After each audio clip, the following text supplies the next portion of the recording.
হাওড়া অঞ্চলে চাষের ক্ষতি কমাতে ধান চাল সংগ্রহ কার্যক্রম এগিয়ে আনা হয়েছে ১২ দিন। আজ থেকে শুরু হচ্ছে ৬ জেলায়।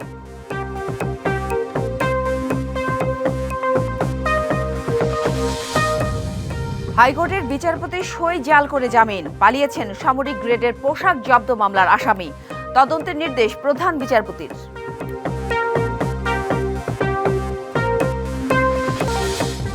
এবং নিষেধাজ্ঞা কাটিয়ে চাঁদপুরের পদ্মা মেঘনায় ইলিশ আহরণ শুরু, নদীতে মিলছে না কাঙ্ক্ষিত মাছ, সরবরাহ কম থাকায় দাম আকাশ ছোঁয়া। হাওড়া অঞ্চলে চাষের ক্ষতি কমাতে আজ থেকে শুরু হচ্ছে ধান চাল সংগ্রহ। বিশেষ পরিস্থিতিতে ক্ষতিগ্রস্ত কৃষকদের পাশে দাঁড়াতে ৬টি জেলায় এই কার্যক্রম ১২ দিন এগিয়ে আনা হয়েছে। উজানের ঢল আর ভারী বৃষ্টিতে ক্ষতিগ্রস্ত হাওড়া অঞ্চলের ৬ জেলা নেত্রকোনা, কিশোরগঞ্জ, সুনামগঞ্জ, সিলেট, মৌলভীবাজার ও হবিগঞ্জের কৃষকদের বোরো ধান ও চাল সংরক্ষণে এই উদ্যোগ নিয়েছে সরকার। আসন্ন বোরো মৌসুমে অভ্যন্তরীণ বাজার থেকে ১৮ লাখ মেট্রিক টন ধান ও চাল কিনবে সরকার। এর মধ্যে ৫ লাখ মেট্রিক টন ধান, ১২ লাখ মেট্রিক টন সিদ্ধ চাল এবং ১ লাখ মেট্রিক টন আতপ চাল কেনা হবে। প্রতি কেজি ধান ৩৬ টাকা, সিদ্ধ চাল ৪৯ টাকা এবং প্রতি কেজি আতপ চালের সংগ্রহ মূল্য ৪৮ টাকা নির্ধারণ করা হয়েছে। এই সংগ্রহ কার্যক্রম চলবে ৩১ আগস্ট পর্যন্ত। এদিকে দেশের অন্যান্য জেলায় ৩রা মে থেকে ধান এবং ১৫ মে থেকে চাল সংগ্রহ কার্যক্রম শুরু হবে। হাওড়া অঞ্চলে ধান চাল সংগ্রহ কার্যক্রম আজ থেকে শুরু করেছে সরকার। এ নিয়ে বিস্তারিত জানাতে আমাদের সাথে হবিগঞ্জ ও সুনামগঞ্জ থেকে যুক্ত হয়েছেন আমাদের সহকর্মীরা। প্রথমে যেতে চাই, হবিগঞ্জে আছেন সহকর্মী সনি আহমেদ চৌধুরী। সনি, সরকার তো বিশেষ পরিস্থিতিতে ক্ষতিগ্রস্ত কৃষকদের জন্য ৬টি জেলায় এগিয়ে আনা হয়েছে ধান চাল সংগ্রহ কার্যক্রম। তো আপনার এখানে এই কার্যক্রম কখন শুরু হবে, সব মিলে আর কি তথ্য আছে জানাবেন। টানা ভারী বর্ষণের কারণে কিন্তু হবিগঞ্জের হাওড় অঞ্চলে ধানের ব্যাপক একটি ক্ষতি হয়ে গেছে। এরই পাশে হাওর এবং নন হাওরে ইতিমধ্যেই প্রায় ৩১% ধান কর্তন করা হয়েছে। অবশিষ্ট যে ৬৯% ধান সেগুলো কিন্তু এখনো মাঠে রয়ে গেছে। আমরা আসলে ধান সংগ্রহের কার্যক্রমের ব্যাপারে আমরা কথা বলেছিলাম হবিগঞ্জ জেলার যিনি ভারপ্রাপ্ত খাদ্য নিয়ন্ত্রক আছেন জ্যোতি বিকাশ ত্রিপুরার সঙ্গে। তিনি যেমনটি জানিয়েছেন যে হবিগঞ্জ জেলায় ৮,০৯০ মেট্রিক টন ধান তারা আজকে থেকে সংগ্রহ করা শুরু করবেন।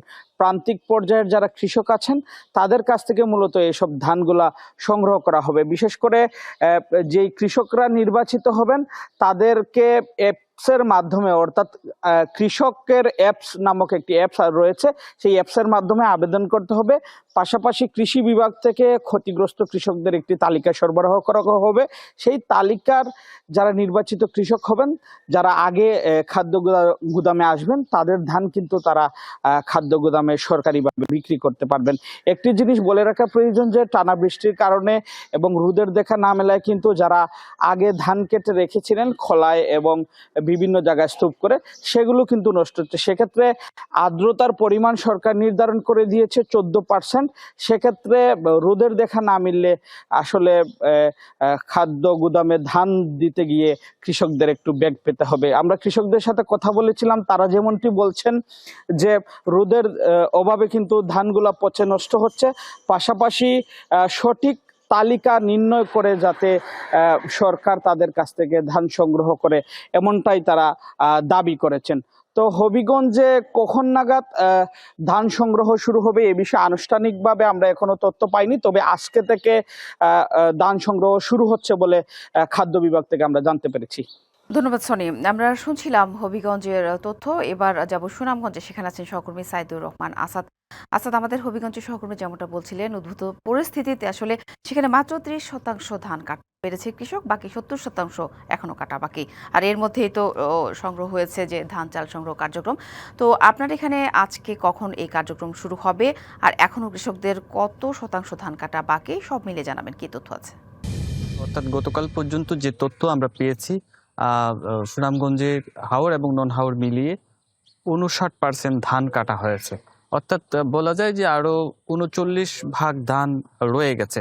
তো আজকে সরকার যে আনুষ্ঠানিকভাবে ধান কেনা শুরু করছে সেটা আমরা দায়িত্বশীলদের সঙ্গে কথা বলেছি, তারা জানিয়েছে আজ বিকেল 4টায় আনুষ্ঠানিকভাবে এই সুনামগঞ্জে ধান কেনা কার্যক্রম উদ্বোধন করবেন। সরকার এবার প্রতি কেজি ধানের মূল্য 36 টাকা এবং প্রতি মণ ধানের মূল্য 1440 টাকা নির্ধারণ করেছে। তবে এইবার সুনামগঞ্জ থেকে 21,349 মেট্রিক টন ধান আসলে সরকার কিনবে। তো যেহেতু বৈরী আবহাওয়ার কারণে সুনামগঞ্জে এবার পরিস্থিতি ভিন্ন, জলাবদ্ধতায় অনেক কৃষকের ফসল তুলিয়েছে, যারা আগে কেটেছেন তাদের ধানও খলায় পড়ে নষ্ট হচ্ছে, অঙ্কুর গজাচ্ছে, সেই কারণে তারা ধান শুকাতে পারছেন না। এবং এইটা নিয়ে আসলে এবার যদিও সরকার কৃষকদের কথা চিন্তা করে কৃষকদের স্বার্থে অনেকটাই আগে ধান কিনছে, এটা আসলে কৃষকদের জন্য বড় খুবই উপকার। কারণ বৈশাখের শুরুতেই যখন কৃষক তার ধান কাটতে যান তখন ঋণ করে সুদে টাকা নিয়ে ধান কাটেন। সরকার যেহেতু আগে থেকে ধান কাটছে, এটা কৃষকদের জন্য একটু বাড়তি সুবিধা। তবে এবার সুনামগঞ্জে ভিন্ন পরিস্থিতির কারণে কৃষকদের চিত্র যেহেতু ভিন্ন, এবার সরকারের যে ধান এবং ধানের যে লক্ষ্যমাত্রা সুনামগঞ্জে সেটি পূরণ হবে কিনা সেটা নিয়েও আসলে কিছুটা শঙ্কায় রয়েছে, যেহেতু অনেক কৃষকের ধান নষ্ট হয়ে গেছে এবং যারা এখনো কেটেছেন এবং খলায় রয়েছে যে ধানগুলো, সেগুলো রোদের অভাবে শুকাতে পারছেন না। এই কারণে আসলে যদিও আজকে আনুষ্ঠানিকভাবে উদ্বোধন করা হবে, তবে আজকে আমরা যারা দায়িত্বশীল আছে জেলা খাদ্য নিয়ন্ত্রক কার্যালয়ে তাদের সঙ্গে কথা বলেছি, তারা বলছেন আজকে একজন কৃষকের কাছ থেকে তারা ধান কেনা আনুষ্ঠানিকভাবে উদ্বোধন করবেন এবং পরে হয়তোবা তারা লটারির মাধ্যমে এবং অন্যান্য যে কৃষকদের আগ্রহের উপর ভিত্তি করে তারা ধানের যে লক্ষ্যমাত্রা সেটা তারা নির্ধারণ করবেন। তো বলা যায় যে এবার এখন পর্যন্ত আজকে বিকাল 4টায় আনুষ্ঠানিকভাবে উদ্বোধন করা হবে। এরপরে আসলে কৃষকদের আগ্রহ এবং কি পরিমাণ ধান কৃষকরা বিক্রি করেন তার উপর বোঝা যাবে। সাথী আসাদ, ধন্যবাদ আপনাকে। অতিবৃষ্টি ও উজানের ঢলে ব্রাহ্মণবাড়িয়ার নাসিরনগর উপজেলার বিভিন্ন হাওরের বড় ধান তলিয়ে গেছে। এতে ব্যাপক ক্ষতির মুখে পড়েছেন কৃষকরা। এ নিয়ে আরও জানাতে আমাদের সাথে সরাসরি যুক্ত হয়েছেন সহকর্মী মহসিন পারভেজ। মহসিন, বৃষ্টির পানি সৃষ্ট জলাবদ্ধতা ইতিমধ্যে কৃষকের অনেক ধান তলিয়েছে, অর্থাৎ এখনো অনেক কাটার বাকি। তো এখনো কত শতাংশ তারা কাটতে পেরেছে বা এখনো ক্ষতির আশঙ্কা করছে ফসলের? সব মিলিয়ে সার্বিক কি তথ্য আছে আপনার কাছে জানাবেন? ধন্যবাদ সাথী। আমি আপনাকে প্রথম জানিয়ে রাখতেছি যে অতিবৃষ্টি আর উজানের ঢলে ব্রাহ্মণবাড়িয়ার নাসিরনগর উপজেলার বিস্তীর্ণ হাওরের বড় ধান এখন অনেক পানির নিচে রয়েছেন। আমি যে স্থানটি দাঁড়িয়ে রয়েছি এটা হচ্ছে নাসিরনগর মিদির হাওরে। এখানে প্রায় 65 হেক্টর জমি এখনও ইতিমধ্যে পানির নিচে চলে গেছেন। এবং আমি একটু আগে কথা বললাম যে নাসিরনগর উপজেলা কৃষি অফিসার যিনি রয়েছেন তার সাথে কথা বললাম, উনি আমাকে জানিয়েছেন যে এখন পর্যন্ত 30% জমি পানির কাটার বাকি রয়েছেন। টোটাল নাসিরনগর উপজেলায় এই বছর ভুরু ধান চাষ করা হয়েছে প্রায় 11,000 হেক্টর জমিতে। আর আমি আপনাকে আরেকটু বেশি জানিয়ে রাখি যে আপনারা জানেন যে অধিকাংশ কৃষকই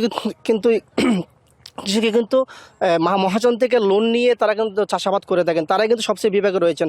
এই মিদির হাওরের যে বর্তমান পরিস্থিতি আমি আপনাকে একটু দেখানোর চেষ্টা করি। যে আমার পিছনে দেখতে পাচ্ছেন যে অনেক কৃষক কিন্তু কেউ কোমর পানি এবং কেউ বুক পানিতে নেমে ধান কাটার চেষ্টা করে যাচ্ছেন এবং তারা জানাচ্ছিলেন যে আসলে তাদের এই সোনালী ফসল তাদের চোখের সামনে ভেসে যাচ্ছে এবং পানির নিচে তলিয়ে যাচ্ছে। এতে করে তারা কিন্তু অনেকটা দিশেহারা রয়েছেন। আমার পাশেই কিন্তু আরেকজন কৃষক আছেন, আমি ওনার সাথে একটু কথা বলার চেষ্টা করবো। জি ভাইয়া, এই পর্যন্ত আপনাদের কি পরিমাণ ক্ষয়ক্ষতি হয়েছে একটু বলতে পারবেন? আমাদের প্রায় 80% জায়গা ওই পানির তলে আছে। বর্তমানে মনে করেন সবগুলা পানির তল হয়ে গেছে। অনেক আমরা সবাই দিশেহারা। আপনার মনে করেন প্রায় 1-1.5 লক্ষ টাকা আমরা ঋণগ্রস্ত। কিভাবে এই ঋণ শোধ করবো? এখন এই ধান কাটার কোনো ব্যবস্থা নাই। আগে যায় 1,000 টাকা দিয়ে ধান কাটা যাইতো, এখন মনে করেন 1400-1500 টাকা দিয়ে লোক পাওয়া যাইতেছে না, কারণ পানির তলে কেউ ধান কাটতে আসে না। এখন আমরা কার কাছে বলবো, বলার কিছু নাই। তারপরে ওই ধানগুলো অল্প কিছু ধান আমরা কাইটা নিতেছি, যেটা না হইলে আমরা বাঁচার মতো কোনো উপায় দেখতেছি না। এই বছরটা তো আমরা চলতেইব। তার যে জায়গার মধ্যে আপনি লাগতো 5 জন, 7 জন লাগাইছি, তারপরও তারা কাটতে রাজি না। অতিবৃষ্টি এবং ডোলের পানির কারণে পানির নিচে চলে যাওয়া, যে ভরু ধান কাটতে যে আগে যে কৃষকের মজুরি ছিল, শ্রমিকের মজুরি ছিল যেখানে 7 থেকে 800 টাকা, এখানে কিন্তু ইতিমধ্যে 1500 টাকা হয়ে গেছে। এমনটি জানিয়েছিলেন যে আসলে কৃষকদের সাথে কথা বলে যতটুকু জানতে পারলাম। তাছাড়া এই বৃষ্টির ফলে কিন্তু রৌদ্র নাই, অনেকাংশে ধান কেটে নিয়ে তার উঠানে রাখা হচ্ছে, কিন্তু এই ধানগুলো শুকানো যাচ্ছে না, অনেক ধান কিন্তু ইতিমধ্যে নষ্ট হয়ে যাচ্ছে। তার পাশাপাশি আমি আপনাকে আরেকটা তথ্য জানিয়ে রাখি যে কৃষি অফিস জানিয়েছেন যদি দ্রুত যদি ধান কাটা না যায় আরও প্রায় 100 হেক্টর জমি বাকি রয়েছেন, যেগুলো এখন পর্যন্ত তারা কাটতে পারে না, এগুলো কিন্তু তলে যাওয়ার সম্ভাবনা অনেকাংশে রয়ে গেছেন। আর পানি কিন্তু দিন দিন বেড়েই চলছে এই উপজেলার মধ্যে। ধন্যবাদ পারভেজ। টানা বর্ষণে নাটোরের নদ নদীতে বাড়ছে পানি। উজান থেকে নেমে আসা পানির তীব্র স্রোত আত্রায় নদী উপচে ঢুকে পড়ছে চলন বিলে। তাতে দুশ্চিন্তায় কৃষক, হুমকির মুখে প্রায় 26,000 হেক্টর জমির বোরো ধান। গেল বৃহস্পতিবার রাত থেকে নাটোরে শুরু হয় বৃষ্টি, এরপর থেকে বিরামহীনভাবে চলছে বর্ষণ। তাতে উজান থেকে নেমে আসা পানি জোরমল্লিকা, শারদানগর, হুলহুলিয়া, কতুয়াবাড়ি, রাখালগাছা ও পৌর শ্মশানঘাট খাল দিয়ে তীব্র গতিতে ঢুকছে চলন বিলে। পরিস্থিতি সামাল দিতে অস্থায়ী বাদ দেওয়া হলেও পানির উচ্চতা বাড়তে থাকায় তাও হুমকির মুখে। চিন্তা বাড়ছে চলন বিলের হাজারো কৃষকের। টেলিগ্রাম, সিধাখালী, ভাগনগরকান্দি এবং ইভেন রানীনগর এই এলাকার যে ধানগুলো আছে সেই ধানগুলো নিমজ্জিত হওয়ার একটা সম্ভাবনা থাকে। নদীর পানি ঢুকে আমাদের ফসলাদি নষ্ট হয়ে যাওয়ার পথে। চলতি মৌসুমে সিংড়া উপজেলায় 36,610 হেক্টর জমিতে বোরো ধানের আবাদ হয়েছে। কৃষক 30% মতো ধান কেটে ঘরে তুলল প্রায় 26,000 হেক্টর জমির ধান এখনও কাটা বাকি। বৃষ্টি অব্যাহত থাকলে হুমকির মুখে পড়বে এই ফসল, তাই ঝুঁকিপূর্ণ স্থানগুলোতে টেকসই বাঁধ নির্মাণের দাবি কৃষকের। সরকারের কাছে আমাদের বিশেষ অনুরোধ, আমাদের এই টেলিগ্রাম মাঠের যাতে উন্নয়ন করা যায় সেই ব্যবস্থা যেন তাই করে। আমাদের এই বিলে যদি খাল খননের মাধ্যম দিয়ে যদি পানি নিষ্কাশনের যদি ব্যবস্থা থাকে তাহলে আমাদের এই আবাদগুলো রক্ষা হবে। ফসল রক্ষার সব ধরনের ব্যবস্থা নেওয়ার আশ্বাস স্থানীয় সংসদ সদস্যের। যদি আবহাওয়া ভালো থাকে আর বৃষ্টিপাত না হয় তাহলে এই ফসলগুলো ঘরে তোলা সম্ভব হবে। যে যে এলাকায় এই সমস্যা হচ্ছে সেই এলাকায় আমি প্রত্যেকে যাচ্ছি আর কি, এবং ব্যবস্থা নেওয়ার জন্য চেষ্টা করছি আর কি। চলন বিলের প্রধান ফসল বাঁচাতে প্রশাসন দ্রুত স্থায়ী ব্যবস্থা নেবে, প্রত্যাশা স্থানীয়দের। DBC news desk. হাইকোর্টের 2 বিচারপতির সই জাল করে জামিনে বের হয়ে পালিয়ে গেছে চট্টগ্রাম থেকে মিলিটারি গ্রেডের 20,300 ইউনিফর্ম জব্দের মামলার প্রধান আসামি শাহিদুল ইসলাম। গেল বছরের সেপ্টেম্বরে জামিন পেলেও নজিরবিহীন জালিয়াতির ঘটনাটি প্রকাশ পায় 7 মাস পর। এই ঘটনা জানাজানির পর প্রধান বিচারপতি 48 ঘণ্টার মধ্যে প্রতিবেদন দাখিলের জন্য রেজিস্ট্রার জেনারেলকে নির্দেশ দিয়েছেন। গেল বছরের 18 মে চট্টগ্রামের বায়েজিদ রিঙ্গো অ্যাপারেলস পোশাক কারখানা থেকে 20,300 পিস ইউনিফর্ম জব্দের ঘটনায় গ্রেপ্তার করা হয় কারখানা মালিক শাহিদুল ইসলাম সহ 3 জনকে। এ ঘটনায় বায়েজিদ থানায় দায়ের করা মামলার প্রধান আসামি শাহেদুল, গোলাম আজম, নিয়াজ হায়দার ও মঙ্গলাসীন মার্মা। এর মধ্যে মঙ্গলাসীন মার্মাকে এখনও গ্রেপ্তার করতে পারেনি পুলিশ। মামলার এজাহারে ইউনিফর্মগুলো পাহাড়ের সশস্ত্র সংগঠন কুকিচিনের বলে উল্লেখ করা হয়। গেল বছরের 16 সেপ্টেম্বর জামিন শুনানির জন্য হাইকোর্টের একটি দ্বৈত বেঞ্চে আবেদন করেন শাহিদুল। ওই সময় মূল এজাহার বদলে ভিন্ন একটি অভিযোগপত্রের কপি আবেদনের সঙ্গে যুক্ত করেন, যেখানে 20,000 পোশাক জব্দের কথা উল্লেখ করা ছিল না। চলতি বছরের এপ্রিলের শেষ দিকে ওই মামলার আরেক আসামি জামিন চাইতে গেলে জালিয়াতির বিষয়টি প্রকাশ পায়। একটা ঘটনা ঘটেছে, আপনারা সেটা আমি জানেনি, অগ্রগতি নিশ্চয়ই আছে এবং ইতিমধ্যে আমরা একটা কানেকশনে একটা অন্তর্বর্তী ব্যবস্থা নিয়েছি।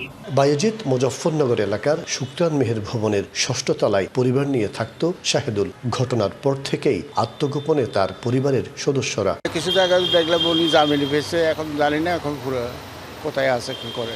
বান্দরবন ওদের ওরা বান্দরবনে কোথায় থাকে শুনছিল, এরকম শুনছিল। চাঞ্চল্যকর এই মামলার আসামি শাহিদুল চট্টগ্রাম কারাগার থেকে জামিনে মুক্তি পান গেল বছরের সেপ্টেম্বরে। গুরুত্বপূর্ণ কোনো মামলার আসামিদের জামিনের কাগজ কারাগারে পৌঁছানোর পর তা আইনশৃঙ্খলা বাহিনী সহ সংশ্লিষ্টদের অভিহিত করার কথা থাকলেও এক্ষেত্রে তা করা হয়নি।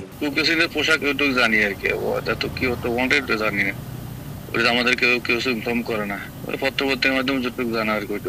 তথ্য নেই, কারণ 7 মাস আগে যা কি হয়েছে এটা কেমন হতো, এটা কোনো ইন্ডিভিজুয়াল আইডেন্টিটি কাজ করি না আমরা। ইউনিফর্মগুলো কি সশস্ত্র সংগঠন কুকি চীনের নাকি অন্য কোনো জঙ্গি গোষ্ঠীর তা নিয়ে এখনো রয়েছে ধোঁয়াশা। এ ঘটনায় বেশ কয়েকজনকে ঢাকায় গোয়েন্দা সংস্থার টাস্ক ফোর্স ফর ইন্টারোগেশন সেলে জিজ্ঞাসাবাদ করা হলেও এখনো পুলিশের পক্ষ থেকে স্পষ্ট কোনো বক্তব্য পাওয়া যায়নি। দায়িত্ব ছিল যারা এটাতে সম্ভাব্য, যতক্ষণ পর্যন্ত আপনি প্রমাণিত না হবে ততক্ষণ পর্যন্ত সম্ভাব্য যারা এটার পিছনে ছিল তাদেরকে আইডেন্টিফাই করা এবং আইনের মুখোমুখি করা। তো সেটা যদি করার আগেই এখানে যদি এই ধরনের কিছু হয়ে যায় তার মানে হচ্ছে এখানে গাফেলতি আছে। গেল বছরের মে মাসে বিভিন্ন পোশাক কারখানা থেকে 3 দফায় উদ্ধার করা হয় 47,000 ইউনিফর্ম। এছাড়া 2রা জুন আওয়ামী লীগের সাবেক সংসদ সদস্য আব্দুস সালামের মালিকানাধীন ওয়েল কম্পোজিট নিট কারখানা থেকে জব্দ করা হয় আরও 161 বান্ডেল থান কাপড়। মাসুদুল হক, ডিবিসি নিউজ, চট্টগ্রাম। বিশ্ব মুক্ত গণমাধ্যম দিবস আজ। দিবসটি উপলক্ষে রাজধানীতে শোভাযাত্রা বের করছে তথ্য ও সম্প্রচার মন্ত্রণালয়। সেখানে আছেন সহকর্মী আঞ্জাম খালেক, সরাসরি চলে যাচ্ছে তার কাছে। আমরা আমাদের এই দিবসের সকল কর্মসূচি শুভ উদ্বোধন করব।